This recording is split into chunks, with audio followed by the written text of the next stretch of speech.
오늘 성경은 로마서 1장 17절 말씀이 되겠습니다. 로마서 1장 17절 말씀입니다. 봉독하겠습니다. 복음에는 하나님의 의가 나타나서 믿음으로 믿음에 이르게 하나니 기록된 바 오직 의인은 믿음으로 말미암아 살리라 함과 같으니라. 아멘. 우리 좋은 목사님 목회하시는 귀한 교회에 부족한 사람 불러주셔서 말씀 전할 수 있도록 기회 주셨는데 하나님께 감사하고 또 우리 성도님들께 감사드립니다. 기도하시는 모습 보고 찬송하시는 모습 보니까 안강촌 사람이 참 기가 죽네요. 기가 죽습니다. 너무너무 잘하시는 것 같아서 제가 설교할 필요가 있을까 싶은 생각이 드는데 그래도 왔으니까 그냥 갈 수는 없으니까 그죠?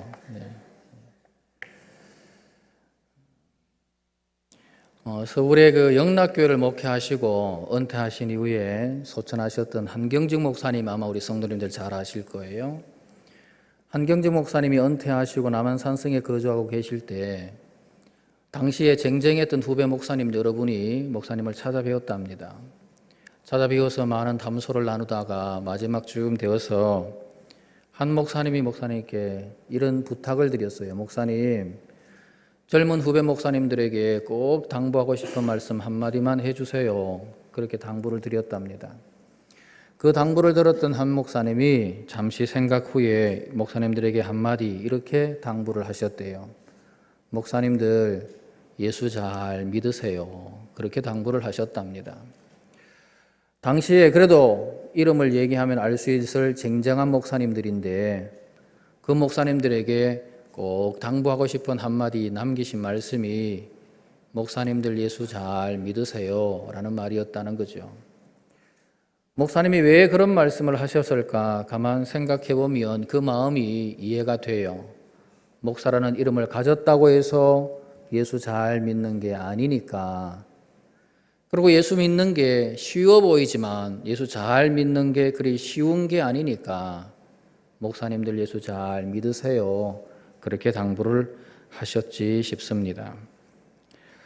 교회 이름을 등록시켜 놓고 주일마다 한 번씩 와서 예배드리고 헌금드리고 교회에서 한 부분 맡아 봉사하는 것으로 예수 잘 믿는다고 여기면 예수 잘 믿는다고 생각할 수 있겠지만 우리가 좀 더 생각해 보면 정말 예수 잘 믿는다는 게 그리 쉽지만은 않다 하는 생각이 듭니다. 이 자리에 함께한 우리 모든 성도님들, 우리 모두 다 예수님 믿는 사람들이지요. 성도님들은 어떠세요? 예수님 잘 믿고 계십니까? 성도님들 지금 믿음의 삶을 살아가는 모습들 예수님 잘 믿고 있는 모습이라 되어집니까? 어떻습니까? 그러면 예수 잘 믿는다는 건 뭘까요? 예수 믿는다는 거, 예수 잘 믿는다는 게 뭘까요? 어떻게 믿는 게 예수 잘 믿는 거고 어떻게 사는 게 예수님 잘 믿는 거라 말할 수 있을까요? 오늘 본문에 로마서 1장 17절 상반절에 보면 이렇게 말씀하죠. 복음에는 하나님의 의가 나타나서 믿음으로 믿음에 이르게 하나니 그렇게 말씀해요. 믿음이라고 하는 단어가 두 번 반복해 나오지요. 믿음으로 라고 하는 말과 이어서 믿음에 이르게 하나니 그렇게 말씀을 합니다. 이 구절에서 먼저 말씀하시는 이 믿음으로라고 할 때 이 믿음과 두 번째 믿음에 이르게 하나니라고 할 때 이 믿음은 같은 믿음이라고 하는 단어로 번역이 되고 있지만 그 담고 있는 의미는 좀 다릅니다. 먼저 앞에서 말씀하는 믿음으로라고 할 때 이 믿음은 믿음의 삶을 출발하게 하는 믿음을 의미합니다. 곧 예수 그리스도를 자신의 구주로 믿는 믿음을 말하죠. 나 자신이 하나님 앞에 철저히 죄인됨을 인식하고 십자가에 달려 죽음 당하신 예수님을 나의 죄를 대속해 주신 나의 유일하신 구주로 믿는 믿음을 의미합니다. 사도행전 16장 31절 말씀하시죠. 주 예수를 믿으라. 그리하면 너와 네 집이 구원을 받으리라 하실 때 그 믿음을 의미하는 거죠. 우리는 이 믿음으로 구원 받았습니다. 이 믿음으로 하나님 앞에 우리가 어렵다고 인정받는 자 되었습니다. 이 믿음을 우리가 가졌기에 우리가 하나님의 자녀가 되었습니다. 이 자리에 함께한 우리 모두에게 이 믿음이 있는 줄로 믿습니다. 십자가에 달려 죽음 당하신 예수님을 나의 유일하신 구주로 믿는 이 믿음이 우리 안에 있는 줄로 믿습니다. 이 믿음으로 우리 모두가 하나님 앞에 어렵다고 인정받고 하나님의 자녀가 된 줄로 믿습니다. 그런데 오늘 이 말씀을 보면 이 첫 번째 믿음만 말씀하지 않죠. 두 번째 믿음을 말씀합니다. 믿음에 이르게 하나니, 그렇게 말씀해요. 믿음에 이르게 하나니. 우리가 이르러야 하는 믿음이 있단 말이죠. 우리가 도달해야 하는 믿음이 있단 말이죠. 예수 그리스도를 구주로 믿어서 하나님 앞에 어렵다고 인정받고 하나님과의 관계가 회복된 성도들이 마땅히, 당연히, 너무나도 필히 도달해야 하는 두 번째 믿음이 있다고 말씀하시는 거예요. 믿음으로 믿음에 이르게 하나니. 첫 번째 믿음으로 구원받아 성도가 되었으면 이제는 이 두 번째 믿음에 이르러야 한다는 말씀입니다. 바로 이 믿음, 우리 성도가 이르러야 하는 이 두 번째 믿음에 이르는 것이 참된 믿음이고 이것이 곧 예수를 잘 믿는 것이라 말할 수 있단 말이죠. 첫 번째 믿음으로 말미암아 죄 사함 받고 하나님 앞에 구원받은 하나님의 자녀가 되었으면 그것으로 그치는 게 아니고 두 번째 우리가 도달해야 하는 이 믿음에 이르도록 살아가는 것, 두 번째 도달해야 하는 이 믿음의 자리에까지 도달하는 것, 그것이 예수님을 잘 믿는 것이라 말할 수 있단 말입니다. 그럼 우리 성도가 이르러야 하는 이 두 번째 믿음은 어떤 믿음일까요? 첫 번째 믿음으로 구원을 받은 우리 성도가 반드시 도달해야 하는 이 두 번째 믿음, 어떤 믿음일까요? 세 가지만 말씀을 드립니다. 첫 번째는 우리가 도달해야 하는 이 믿음은 모든 것을 주님께 의탁하는 믿음입니다. 의탁한다는 것은 모든 것을 주님의 뜻에, 주님의 손에 맡겨드린다는 거죠. 믿음은 곧 의탁입니다. 우리가 예수님을 구주로 믿는다, 하나님을 내 아버지로 믿는다 하는 것은 그분에게 내 모든 삶을 의탁하고 살아간다 하는 겁니다. 그분의 손에 내 모든 삶을 맡기고 산다 하는 거죠.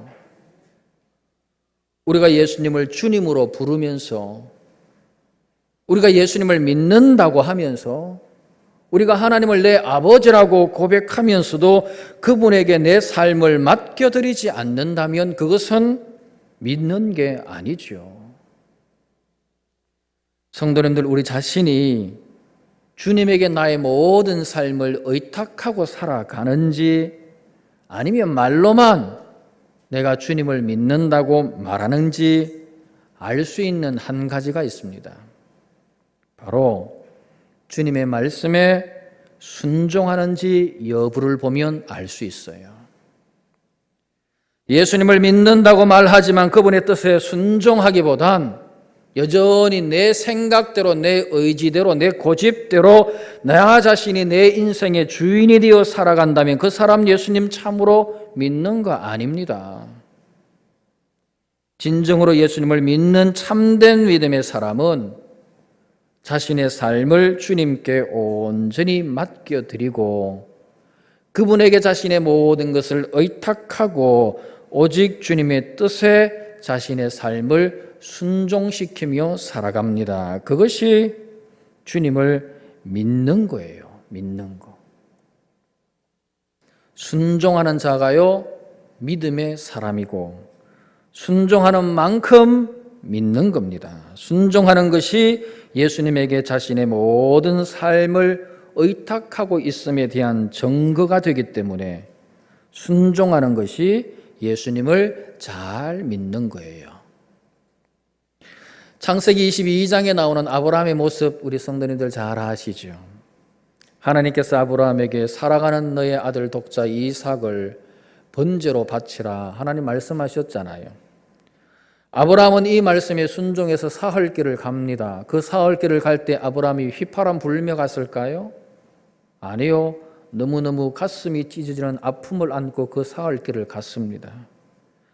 그렇게 힘든 사흘길을 아들 이삭과 함께 걸어가서 하나님이 지시하신 산에 도달했을 때 지고 갔던 나무를 펼쳐 제단을 샀고 그 사랑하는 아들을 줄을 넣어 결박해서 그 제단 위에 누이고 칼을 들어 그 아이를 잡으려고 했죠.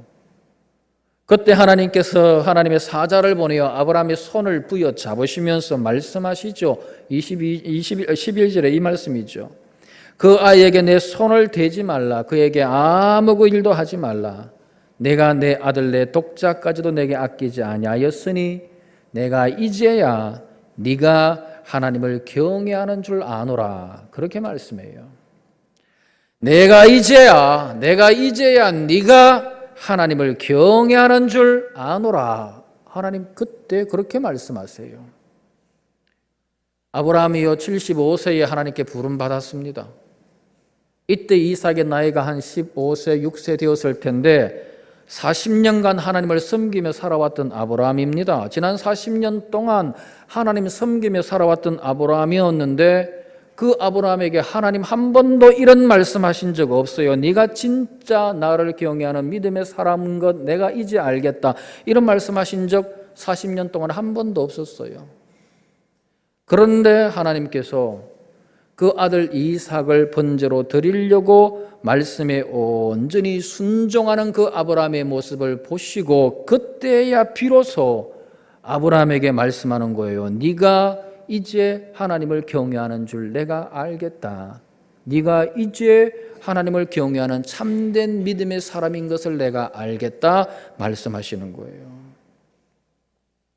하나님을 향한 경외감, 하나님을 경외한다, 하나님을 섬긴다 라고 하는 것은 무엇으로 드러나나요? 순종으로 드러나는 거예요. 하나님의 뜻과 말씀에 순종하는 자가 하나님을 경외하는 자이며 순종하는 만큼 믿음의 사람입니다. 하나님은 이렇게 하나님을 향한 경외감으로 자신의 모든 삶을 하나님의 손에 의탁하고 하나님의 그 말씀에 순종할 줄 아는 믿음의 사람을 하나님의 그 거룩한 사역의 도구로 써주시는 겁니다. 아브라함 보세요. 그렇게 하나님의 말씀에 순종하니까 복의 권원이 되지 않습니까? 그렇게 말씀에 순종하니까 제사장 된 나라 이스라엘의 시조가 되고 복음의 시작이 되지 않습니까? 모세 보세요. 하나님 말씀에 순종해서 애굽으로 다시 돌아가니까 하나님께서 그를 이스라엘의 지도자로 써주지 않습니까?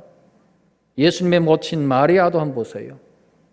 성령으로 잉태하게 될 거라고 하는 천사가 전하는 그 말씀을 들을 때 마리아가 얼마나 놀라고 얼마나 황당했을까요? 그런데 그 황당한 말씀에 마리아가 어떻게 반응하나요? 주의 여종이오니 말씀대로 내게 이루어지이다. 말씀에 순종하지 않습니까? 말씀에 순종했던 마리아였기 때문에 하나님의 그 거룩한 구속 사역에 귀하게 쓰임받지 않나요? 여인들 가운데 가장 복된 여인이 되었지 않습니까? 이스라엘의 초대 왕 사울 보세요. 왕으로 세움 받았습니다. 하나님께 쓰임받을 수 있는 직분을 받았단 말이죠. 그러나 그가 하나님 말씀에 순종하지 않으니까 버림받잖아요. 40년 동안 이스라엘의 왕이라고 하는 이름은 갖고 있었습니다. 40년 동안 이스라엘의 왕으로 자리하고 있었습니다. 그러나 하나님의 역사에는 전혀 쓰임받지 못한 자였습니다. 우리의 직분이요, 우리로 하나님께 쓰임받는 자가 되게 하는 거 아닙니다. 목사라는 직분이, 장로라는 직분이, 집사라는 직분이, 권사라고 하는 직분이 그 이름 가졌다고 해서 하나님께 쓰임받는 게 아니라 이 말이죠. 이름을 가졌지만, 직분은 가졌지만 하나님 앞에 쓰임받지 못하는 사람들 많이 있습니다. 직분을 가진 그것 때문에, 가진 그 이름 때문에 오히려 하나님의 역사에 방해꾼 되는 사람들도 많이 있더라고요. 반대로 이름은 가지지 못해도, 직분은 가지지 못해도 하나님의 뜻에 참 놀랍게 쓰임받는 사람이 있습니다. 하나님의 뜻에 순종하는 자가 그렇게 쓰임받게 돼요. 고린도전서 4장 1절과 2절에 이렇게 말씀하죠. 사람이 마땅히 우리를 그리스도의 일꾼이요 하나님의 비밀을 맡은 자로 여길지어다. 그리고 맡은 자들에게 구할 것은 충성이니라. 그렇게 말씀하죠. 이 말씀 가운데 1절에서 말씀하시는 이 일꾼이라고 하는 단어 있죠. 이 일꾼이라고 하는 단어는요, 히포레테스라고 하는 단어입니다. 히포레테스. 성경에는요, 일꾼이라고 하는 단어로 번역되는 단어가 한 7가지 정도 나옵니다. 그런데 그 7가지 단어 가운데 이 고린도전서 4장 1절에서 말씀하는 이 일꾼은 히포레테스라고 하는 단어입니다. 근데 이 히포레테스라고 하는 단어가 의미하고 있는 의미는 어떤 의미인가 하면 종인데, 노예인데 어떤 노예를 가리키는가 하면 자기 생각이 전혀 없는 사람, 자기 생각에 따라 자기 삶을 결정할 수 있는 자기 결정권이 전혀 없는 사람, 그저 주인이 시키는 일에, 주인이 시키는 만큼, 주인이 시키는 대로 순종해야 하는 종을 가리켜 히포레테스라고 얘기를 하는 거예요. 우리 배너 같은 영화 잘 아시잖아요. 배 가장 아래에서 노를 젓는 노예 있잖아, 그죠? 그 노예는요, 자기 생각에, 자기 행동에 대한 결정권이 있나요, 없나요? 전혀 없습니다. 앞에서 치는 그 북소리를 듣고 노를 젓기만 하는 거예요.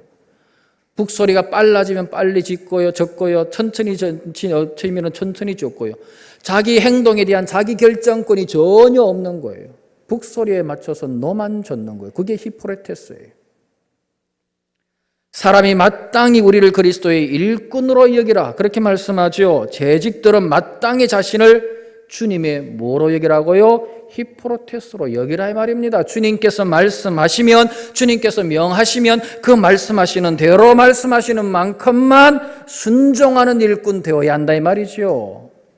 내가 생각하고 내가 판단하고 내가 내 행동을 결정해서 행동하는 것이 아니라 그저 주님 말씀하시면 말씀하시는 대로 말씀하시는 만큼 단순하게 순종하는 히포레테스, 그게 교회의 그리스도의 일꾼이라고 말씀하시는 거예요. 그게 일꾼에게 요구되는 충성이라 이 말이에요. 충성. 원래 하나님의 나라와 주님의 몸된 교회를 위하여 세움을 받은 모든 재직들은 충성스러운 히포레테스가 될 수 있기를 바랍니다. 주님의 명하신 말씀에 순종하고 주님 세우신 지도자 앞에 순종하실 수 있기를 바랍니다. 주님에게 모든 삶을 온전히 의탁하는 믿음으로 순종하는 믿음의 사람들 되시기를 바랍니다. 그렇게 순종하는 자가 예수님을 참으로 믿는 믿음의 사람이고, 그렇게 순종할 줄 아는 자가 하나님의 역사에 쓰임받는 일꾼이 될 수 있는 겁니다. 그렇게 순종하는 자가 예수 잘 믿는 거예요. 예수 잘 믿는 거. 둘째로 우리 성도가 이르러야 하는 믿음이 있는데요, 주님을 닮아가는 믿음입니다. 주님을 닮아가는 믿음요. 사람은 누군가 또는 무언가를 섬길 수밖에 없어요. 그리고 사람은 자신이 섬기는 그 대상을 닮아갈 수밖에 없는 존재입니다. 우리가 진정으로 주님을 섬기는 성도라면 주님을 닮아갈 수밖에 없습니다. 주님의 인격과 주님의 삶을 닮아갈 수밖에 없어요. 그래서 주님의 인격과 삶을 닮은 만큼, 주님에게 물이 든 만큼, 꼭 그만큼 주님을 사랑하는, 주님을 섬기는 믿음의 사람이라 해도 틀리지 않는 거예요. 그래서 주님에게 많이 물들어서 주님의 인격을 담고 주님의 삶을 빼어 닮아서 주님의 향기가 나는 성도가 예수님을 잘 믿는 성도인 거예요. 성도님들 어떠세요? 주님을 얼마나 닮으셨나요? 작년 이맘때보다 주님을 더욱 많이 닮으셨나요? 우리 1년이면 주일 오전 예배만 드려도 예배 몇 번 드려요? 1년이면 52주 드려요. 이렇게 오후 예배까지 드리면 1년에 예배를 100번 더 드립니다. 말씀을 100번 더 들어요. 5년이면요 5,000번 넘게 예배를 드리고 5,000번 넘게 말씀을 들어요. 그런데 참 신비하고 놀라운 것은요, 그렇게 수많은 예배를 드리고 수많은 말씀을 들으면서도 아주 놀랍도록 변하지 않는 사람들이 많습니다. 1년 예배를 드리며 말씀을 들어도, 5년 예배를 드리고 말씀을 들어도, 10년을 무려 예수님을 믿고 10년을 예배를 드리고 10년을 말씀을 들었는데도요 변하지 않는 분들이 많다니까요. 여전히 자기 성깔대로, 여전히 자기 고집대로, 여전히 자기 교만에 사로잡혀서 사는 사람들이 많습니다. 다른 게 기적이 아니라 변하지 않는 이게 기적이에요, 기적. 이런 분들이 과연 예수님을 믿는 게 맞을까요, 성도님들? 과연 예수님을 사랑하는 성도가 맞을까요? 정말 예수님을 우리가 믿는다면, 정말 예수님을 사랑한다면 그분의 인격과 삶을 닮아가야 되는 거 아닙니까? 1년 믿으면 1년 믿는 만큼, 5년 믿으면 5년 믿는 만큼, 10년 믿으면 10년 믿는 만큼 닮아야 되는 거 아닌가요? 무려 20년, 30년 믿었으면 예수님 좀 빼어 닮아야 되는 거 아닌가요? 들었던 말씀이 얼만데요? 드렸던 예배가 얼만데요? 성도님들이 그렇다는 얘기가 아니고, 어떠세요? 성도님들은 주님 닮아가고 계십니까? 주님 얼마나 닮으셨어요? 예수님 잘 믿는다는 것은 우리 예수님 많이 닮아가는 겁니다. 예수님의 인격과 예수님의 삶을 많이 닮은 사람이 예수님 잘 믿는 거예요. 잘 믿는 거. 그러면 우리는 구체적으로 예수님이 어떤 모습을 닮아야 될까요? 구체적으로 우리가 예수님의 어떤 모습을 닮아야 될까요? 예수님의 섬김의 삶을 닮아야 돼요. 왜요? 예수님께서 친히 우리에게 본을 보여주신 삶이 섬김의 삶이니까요. 예수님은 당신의 말씀대로 섬김 받기 위하여 이 땅에 오시지 않았고 섬기시기 위하여 이 땅에 오셨죠. 십자가에서 당신의 생명도 우리를 위하여 대속제물로 내어주시기까지 우리를 섬기는 삶을 사셨잖아요. 누가복음 22장 27절에서는 나는 섬기는 자로 너희 중에 있노라 예수님 말씀하셨잖아요. 또한 제자들의 발을 직접 다 씻겨주심으로 친히 섬김의 본까지 보여주셨잖아요. 요한복음 13장에서 소개하고 있는 제자들의 발을 다 씻겨주셨던 예수님의 모습 기억하시죠? 예수님께서 제자들의 발을 다 씻겨주신 이후에 말씀하신 것, 이 말씀이죠. 요한복음 13장 14절 이하에 이렇게 말씀했죠. 내가 주와 또는 선생이 되어 너희 발을 씻었으니 너희도 서로 발을 씻어주는 것이 옳으니라. 내가 너희에게 행한 것 같이 너희도 행하게 하려 하여 본을 보였노라. 내가 진실로 진실로 너희에게 이르노니 종이 주인보다 크지 못하고 보냄을 받은 자가 보낸 자보다 크지 못하나니 너희가 이것을 알고 행하면 복이 있으리라. 그렇게 말씀해요. 예수님께서 우리에게 본을 보여주셨다고 말씀하잖아요. 우리도 주님처럼 그렇게 낮은 자리에, 섬김의 자리에 섬기는 삶을 살라고 본을 보여주셨다고 말씀하잖아요. 그렇게 섬기는 자가 복이 있다고 말씀하시지 않습니까? 예수님은 그렇게 제자들을 끝까지 섬기신 후에 마지막 그 생명도 십자가에서 우리를 위하여 내어주심으로 섬기셨죠. 뿐만 아니라 예수님의 그 섬김의 삶은 그렇게 십자가에 돌아가시는 걸로 끝났나요? 아니요. 사흘 만에 다시 부활하신 이후에도 예수님의 그 섬김의 삶은 계속되었죠. 예수님께서 십자가에 돌아가시고 사흘 만에 다시 부활하셨죠. 영광스럽고 신령한 몸으로 부활하셨습니다. 요한복음 21장을 보면 그렇게 영광스럽고 신령한 몸으로 부활하신 예수님께서 제자들이 고기를 잡고 있는 갈릴리 바닷가로 가셨죠. 주님께서 그렇게 우리를 위하여 생명을 내어주신 이후에 너무나 영광스럽고 신령한 몸으로 부활하셨으면 이제는 좀 섬김 받으셔도 되는 거 아닙니까? 그 영광스러운 몸으로, 그 신령한 몸으로 부활하셨으니까 천사들의 호의를 받으면서 해변에 서셔서 제자들로 불러서 제자들이 꿇어 엎드려 경배하도록 하셔야 되는 것 아닙니까? 그게 영광스러운 몸으로 부활하신 예수님에게 어울리는 모습 아닙니까? 그런데 예수님은 그러지 않으시죠. 예수님은 그렇게 신령하고 영광스러운 몸으로 부활하신 이후에도 역시 제자들을 또 섬기시잖아요. 바닷가에서 무엇 하셨나요? 불을 피우고 떡을 굽고 생선을 구워 제자들이 먹을 수 있도록 아침 식사를 준비해 주었지 않습니까? 그 영광스럽고 신령한 몸으로 부활하신 이후에 말입니다. 요한복음 21장 12절과 13절에 이렇게 말씀하죠. 예수께서 이르시되 와서 조반을 먹으라 하시니 제자들이 주님이신 줄 아는 고로 당신이 누구냐 감히 묻는 자가 없더라.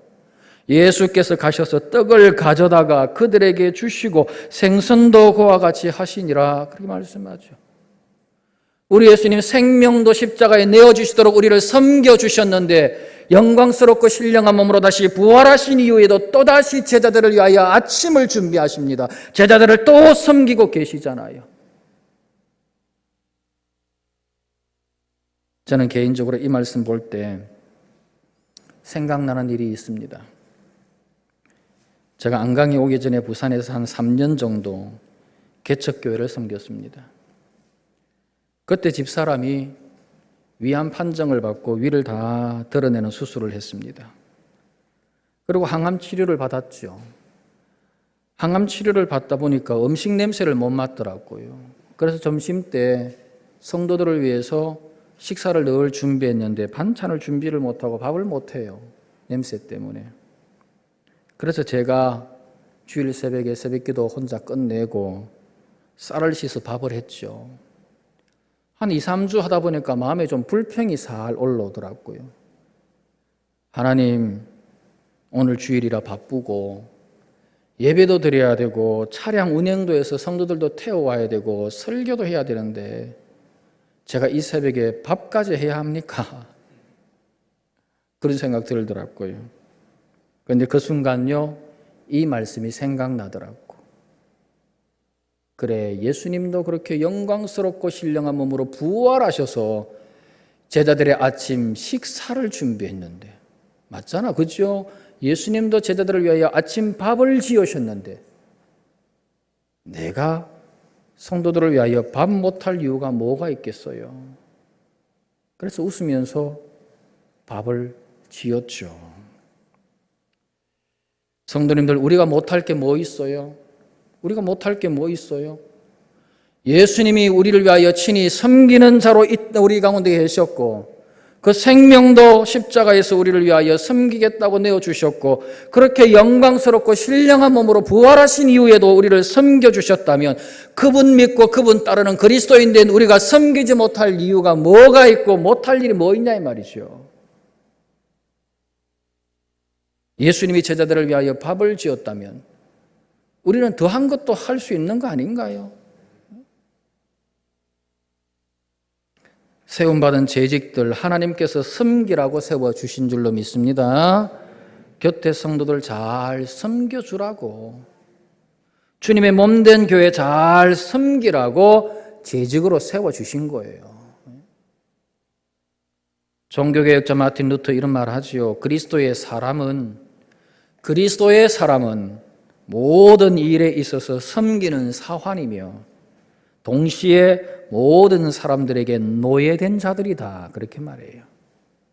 그리스도의 사람, 곧 예수 그리스도에게 속한 사람, 구원의 은혜를 입은 믿음의 사람은 구주 예수님처럼 다른 사람 앞에서 종된 모습으로 섬기는 삶을 살아야 한다 하는 말이죠. 그것이 그리스도에게 속한 사람, 하나님의 사람, 구원의 은혜를 입은 사람의 증거라 이 말입니다. 증거. 무력한 자처럼 섬길 수 있기를 바랍니다. 교회 안에 목에 힘주고 목소리 키우는 사람요, 예수 잘 믿는 거 아니에요. 교회에서 어깨 힘주고 다닌다고 예수 잘 믿는 거 아닙니다. 예수 잘 믿는 사람은요, 무력한 사람처럼, 연약한 사람처럼, 아무것도 없는 사람처럼 낮은 자리에서 다른 성도들을 겸손하게 섬길 줄 아는 사람이 예수 잘 믿는 사람이에요. 그 사람이 예수 닮은 사람이에요.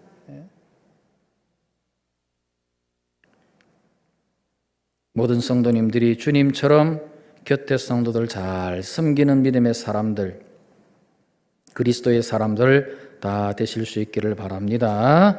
특별히 세움받은 모든 재직들이 성도들을 잘 섬기는 믿음의 사람들 되실 수 있기를 바랍니다. 그것이 예수님 잘 믿는 거예요.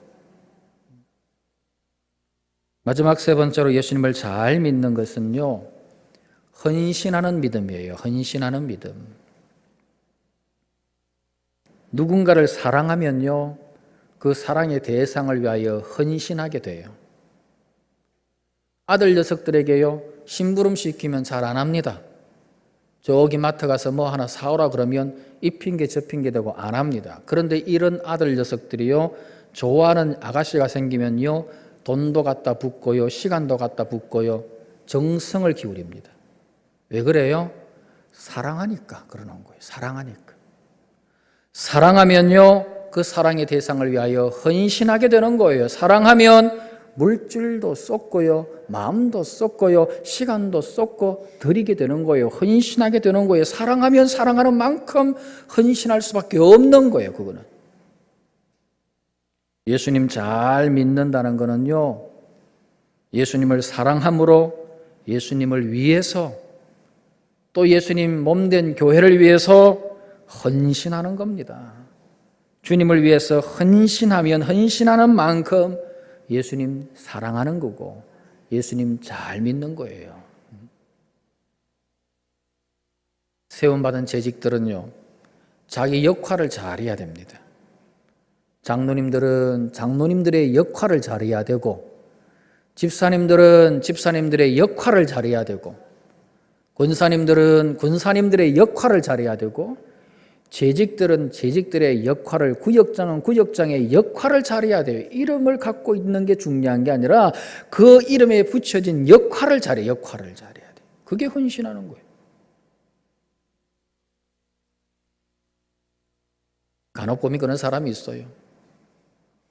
뭐 집사가 되어가지고, 권사가 되어가지고 뭐 기도도 안 한다고, 재직들을 향하여 불평하는 사람들이 많습니다. 장로가 되어가지고 그것도 안 하냐고.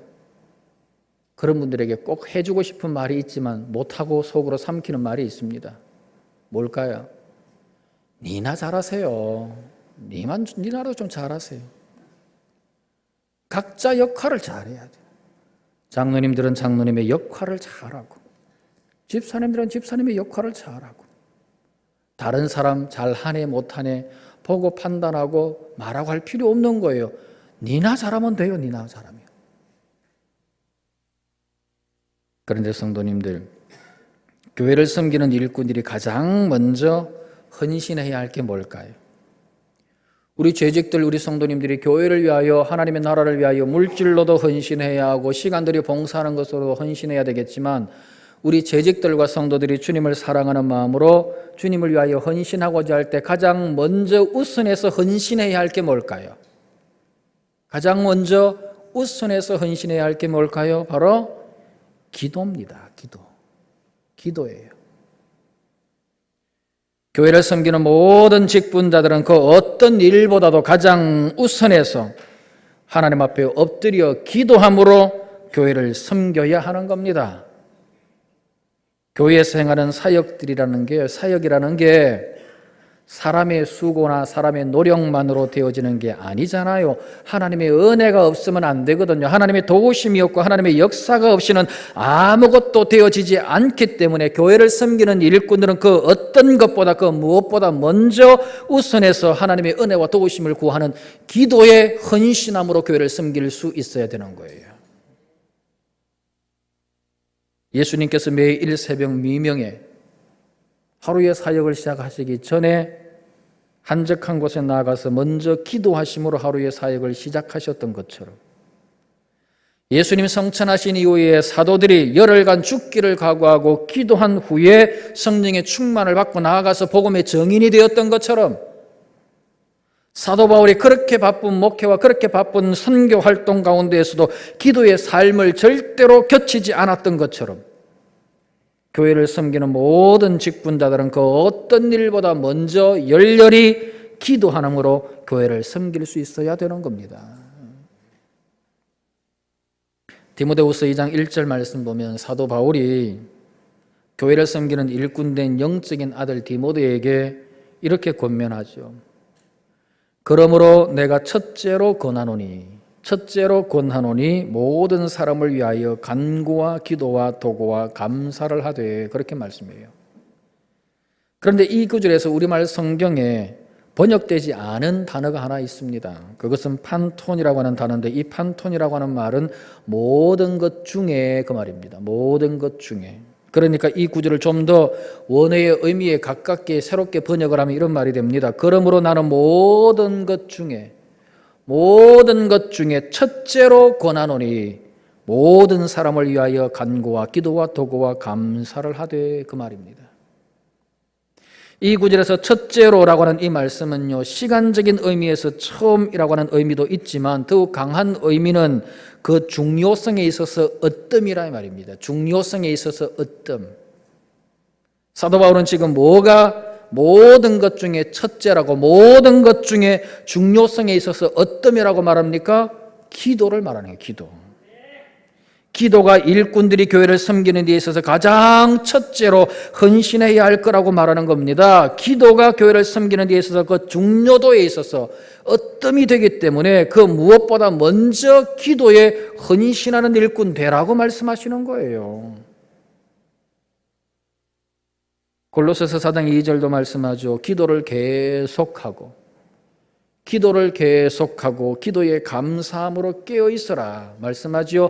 여기서 기도를 계속하라라고 하는 이 말은 확고부동하게 지속하라, 변함없이 충성하고 헌신하라. 뭐예요? 기도에 확고부동하게 지속하라, 변함없이 충성하고 헌신하라, 그렇게 말씀하시는 겁니다. 그러니까 무슨 일이 있어도 교회 세움받은 일꾼들, 재직들은요, 기도를 쉬거나 멈추어서는 안 되는 거예요. 지속적으로 변함없이 기도함으로 교회를 섬기는 재직들, 교회를 섬기는 일꾼들이 되어야 하는 것입니다.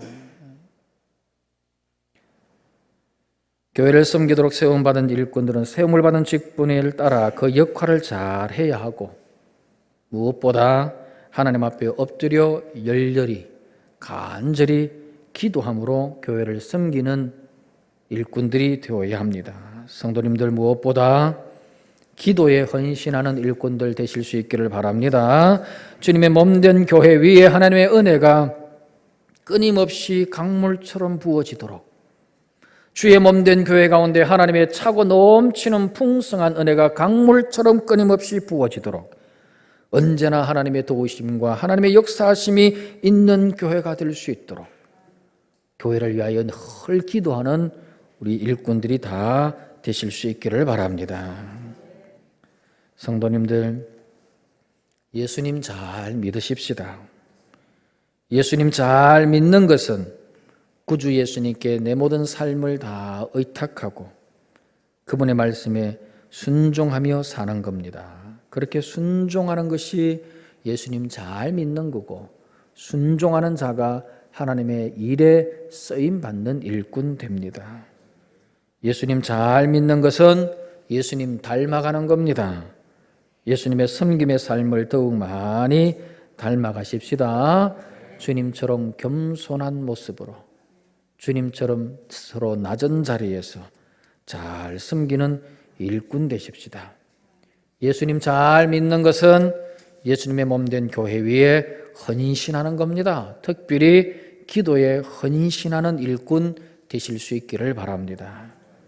그래야 우리 모두가 예수님 잘 믿는 성도로, 예수님 잘 믿는 성도로 하나님 앞에 인정받고 성도님들의 그 삶을 통해 주의 몸된 교회가 더욱 든든하게 서가고 하나님께서 영광을 받으시는 귀한 역사가 있을 수 있기를 주님의 이름으로 축복합니다. 기도하십시다.